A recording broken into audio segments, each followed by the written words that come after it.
Timekeeper comes from the second question I was really thinking about, which is how do you make a film that is intrinsically about time? So I was thinking about the idea of a motion picture and pictures in motion and the moving image. And I started by thinking about when motion pictures actually began, which wasn't actually that long ago. So, it's early 1900s. So there's a section in the piece where you see a cheetah running, and it's actually broken up in space by a piece of paper. So it actually goes back to sort of becoming a Muybridge-like still photograph over time. There's a part of the work that has a reference to Egerton, who was the first person who figured out the strobe and slow motion.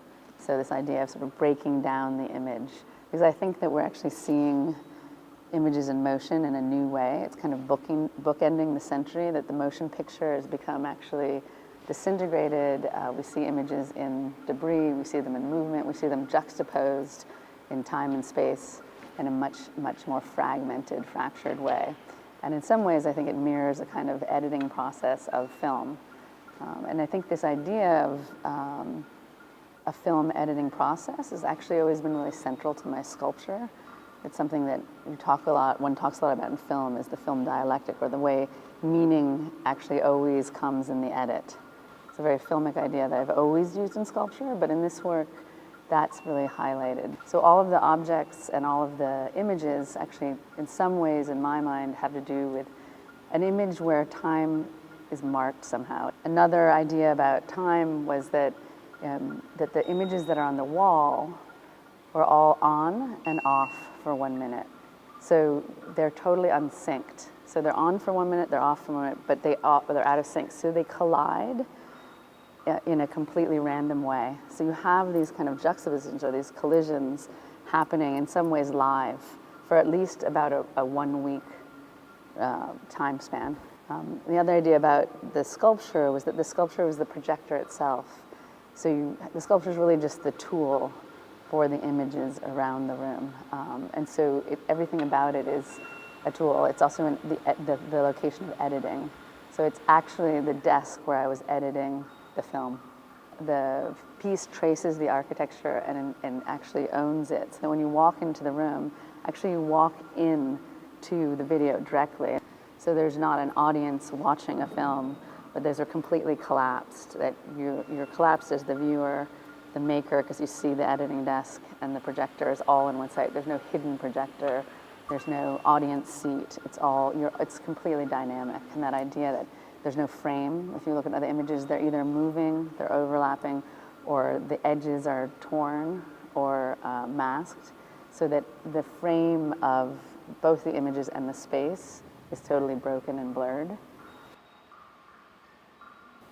So the back of the work is actually, it's a live clock, and it has a time zone for each one. It has one city from each time zone around the world. So as you walk around it, you can see the actual time. And there's certain things in the work that are, to me, very interesting. You can only be married in a video that is sculptural.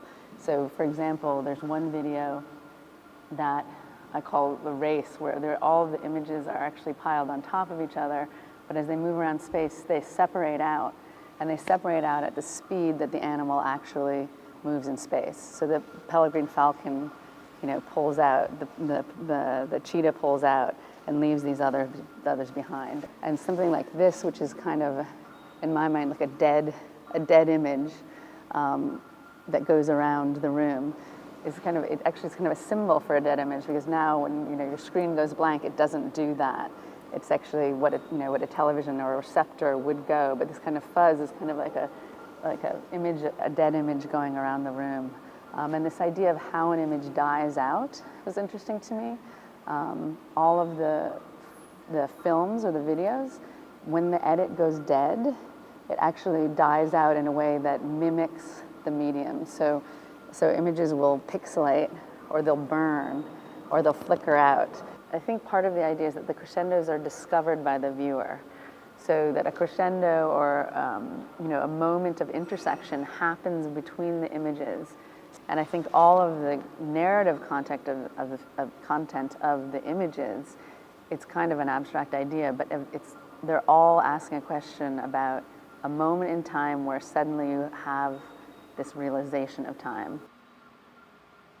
The audio is actually, so it's all recorded sound from things that we made in the piece. So it's all found sound, which is then almost like, you'd titrate music.